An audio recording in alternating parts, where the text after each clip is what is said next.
இந்த வீடியோவில் கொடுக்கப்பட்டுள்ள அனைத்து தகவல்களும் கல்வி நோக்கத்திற்காக மட்டுமே. நாங்கள் செபியில் பதிவு செய்யப்பட்ட முதலீட்டு ஆலோசகர் அல்ல.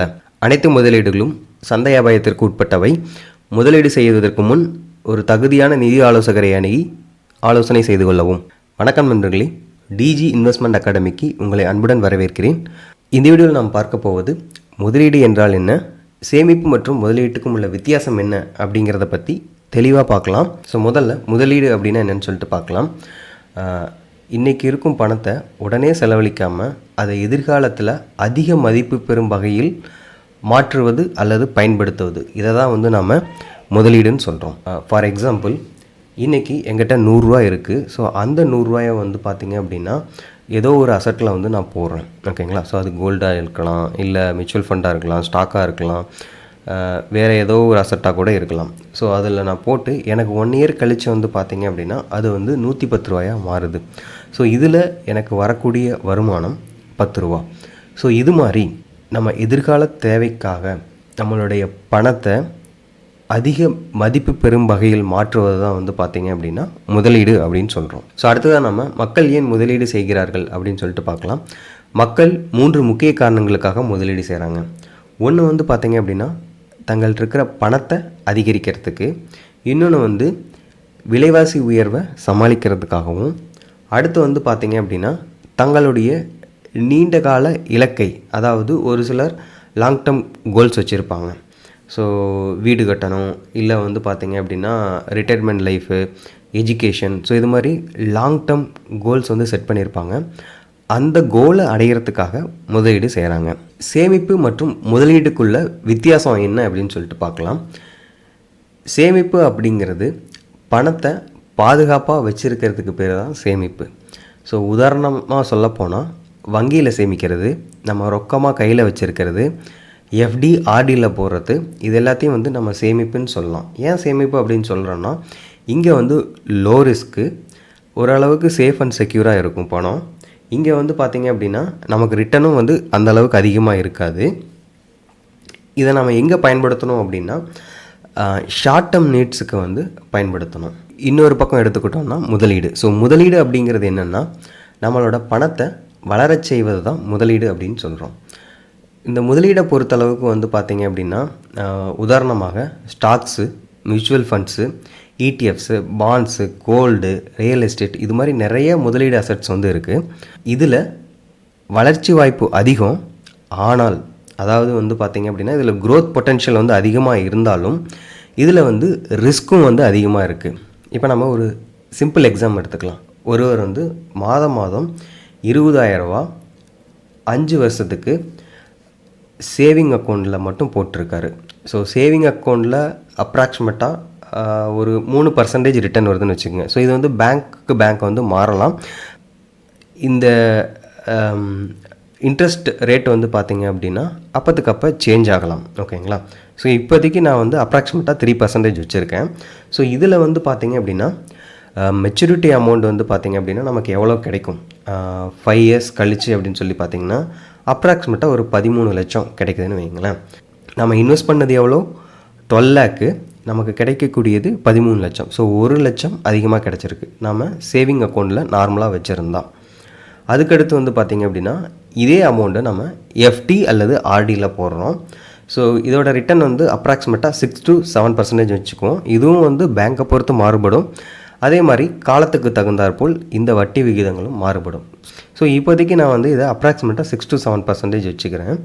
ஸோ இதோட மெச்சூரிட்டி அமௌண்ட் பார்த்திங்க அப்படின்னா 14 to 15 லேக் வருது. ஸோ இதை விடவே பார்த்திங்க அப்படின்னா அதாவது சேவிங்ஸ் அக்கௌண்ட்டை விடவே எஃப்டி அண்ட் ஆர்டியில் போட்டது நமக்கு அப்ராக்சிமேட்டாக 2 to 3 லேக்ஸ் அதிகமாக கிடைக்கிது. ஸோ அடுத்து இதே அமௌண்ட்டை நான் இன்வெஸ்ட்மெண்ட் பண்ணியிருந்தேன்னா, அதாவது ஒரு 12% ரிட்டன் வரலாம்.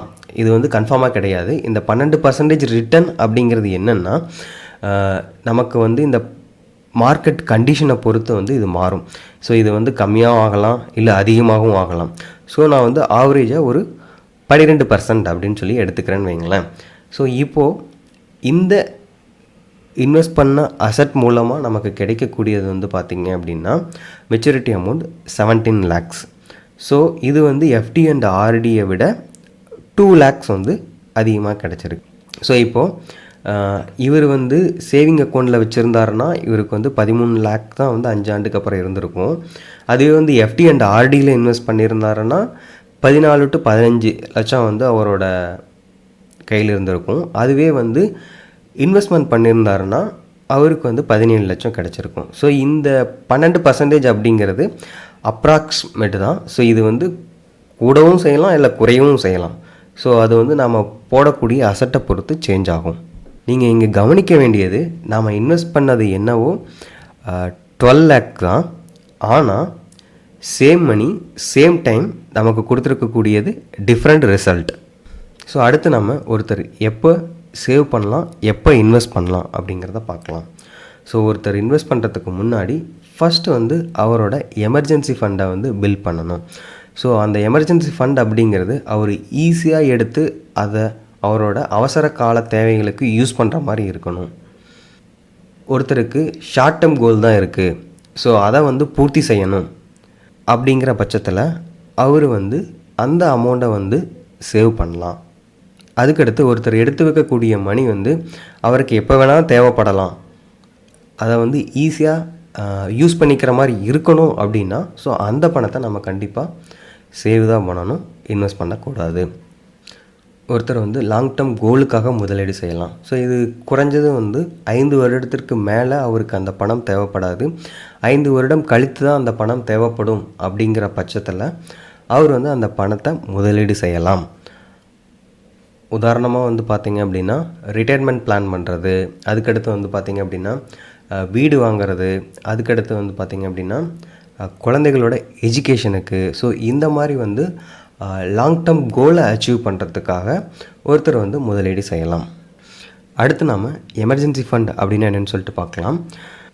ஒருத்தருடைய அவசர தேவையை பூர்த்தி செய்வதற்காக அவர் உருவாக்கக்கூடிய ஃபண்டு தான் வந்து எமர்ஜென்சி ஃபண்ட் அப்படின்னு சொல்கிறோம். ஸோ இது பொதுவாக வந்து பார்த்திங்க அப்படின்னா நம்ம திடீர்னு ஒரு மெடிக்கல் எக்ஸ்பென்ஷன் வருது, ஸோ அதை வந்து டேக்கிள் பண்ணணும். ஸோ அதுக்காக சேமித்து வைக்கிறது. ஸோ அதுக்கப்புறம் வந்து பார்த்திங்க அப்படின்னா திடீர்னு வந்து பார்த்திங்க அப்படின்னா வேலை இழப்பு. ஸோ அந்த மாதிரி சமயங்களில் வந்து நமக்கு யூஸ் ஆகக்கூடிய விதமாக இந்த எமர்ஜென்சி ஃபண்ட் வந்து இருக்கும். ஸோ அதுக்கடுத்து வந்து ஏதாவது வீட்டில் ஏதாவது பொருட்கள் வந்து பழுதடையுது, ஸோ அதை வந்து ரிப்பேர் பண்ணணும் அப்படிங்கிற பட்சத்தில் இந்த எமர்ஜென்சி ஃபண்ட் வந்து நமக்கு யூஸ்ஃபுல்லாக இருக்கும். அதுக்கடுத்து திடீர்னு நம்ம ஒரு வெஹிக்கிள் வச்சுருக்கிறோம், ஸோ அந்த வெஹிக்கிள் வந்து ரிப்பேர் ஆகுது அப்படிங்கிற பட்சத்தில் இந்த எமர்ஜென்சி ஃபண்ட் வந்து ரொம்ப ரொம்ப யூஸ்ஃபுல்லாக இருக்கும். இதெல்லாம் வந்து பார்த்திங்க அப்படின்னா அன்எக்ஸ்பெக்டட், அதாவது வந்து இதை வந்து நம்ம எதிர்பார்த்திருக்க முடியாது, திடீர்னு வந்து அந்த விளைவு ஏற்படும். ஸோ அதை சமாளிக்கிறதுக்காக ஒருவர் சேமித்து வைக்கக்கூடிய தொகை தான் வந்து பார்த்திங்க அப்படின்னா இந்த எமர்ஜென்சி ஃபண்ட் அப்படின்னு சொல்கிறோம். ஸோ இந்த எமர்ஜென்சி ஃபண்ட் வந்து ஒருத்தர் எவ்வளவு சேமித்து வைக்கணும் அப்படின்னா ஸோ அது அவர்களுடைய தேவையை பொறுத்தது. உதாரணமாக வந்து பார்த்திங்க அப்படின்னா ஒருத்தருக்கு மாதம் 20,000 ரூபா நார்மலாக செலவாகுதுன்னு வைங்களேன். ஸோ இந்த 20,000 இன்ட்டு 6 ஆர் இன்ட்டு 3. ஸோ இது வந்து பார்த்திங்க அப்படின்னா ஒவ்வொருத்தருடைய தேவையை பொறுத்து மாறுபடும். நான் எக்ஸாம்பிளுக்காக 3 மாதம் எனக்கு எமர்ஜென்சி ஃபண்டு சேர்த்து வைக்கிறேன் அப்படின்னா 20,000 இன்ட்டு 3 60,000 வந்து எப்போவுமே வந்து அவர் வந்து எமர்ஜென்சி ஃபண்டாக வச்சுருக்கணும்.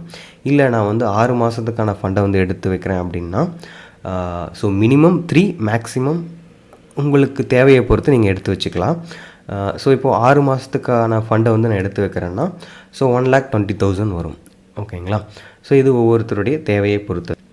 ஸோ அடுத்து வந்து பார்த்திங்க அப்படின்னா இந்த எமர்ஜென்சி ஃபண்டை வந்து பார்த்திங்க அப்படின்னா நம்ம க்ரியேட் பண்ணிட்டோம். இதை வந்து நம்ம ஒரு சேஃபான இடத்துல வைக்கணும். ஈஸியாக இதை வந்து லிக்விட் பண்ணுற மாதிரி இடத்துல சேவ் பண்ணி வைக்கணும்.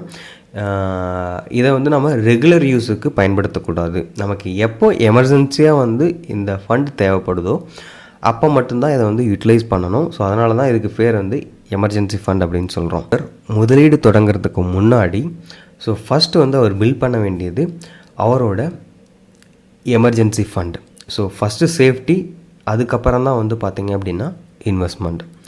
ஸோ அதுக்கடுத்து தான் வந்து பார்த்திங்க அப்படின்னா high risk high return, low risk low return. எங்கெங்கெல்லாம் அதிகப்படியான ரிட்டன் கிடைக்குதோ அங்கெல்லாம் வந்து பார்த்திங்க அப்படின்னா நமக்கு அதிகப்படியான ரிஸ்க்கும் இருக்குது அப்படிங்கிறது தான் அர்த்தம். முதலீடு செய்வதும் வந்து பார்த்திங்க அப்படின்னா ஒவ்வொருவருடைய ரிஸ்க் ப்ரொஃபைலை பொறுத்தும் மாறுபடும். இந்த வீடியோ வந்து உங்களுக்கு பிடிச்சிருக்குன்னு நினைக்கிறேன். இந்த வீடியோ உங்களுக்கு பிடித்திருந்தால் உங்கள் நண்பர்களுக்கும் அஃபிஷியல் முறையில் ஷேர் பண்ணுங்கள். மறக்காமல் லைக் மற்றும் சப்ஸ்கிரைப் பண்ணுங்கள். இந்த வீடியோ பற்றிய கருத்துக்களை கமெண்ட் வாயிலாக எனக்கு தெரியப்படுத்துங்கள். மீண்டும் ஒரு நல்ல பயனுள்ள வீடியோவில் உங்களை சந்திக்கும் வரை உங்களிடமிருந்து விடைபெறுவது நான் உங்கள் பிரகாஷ்.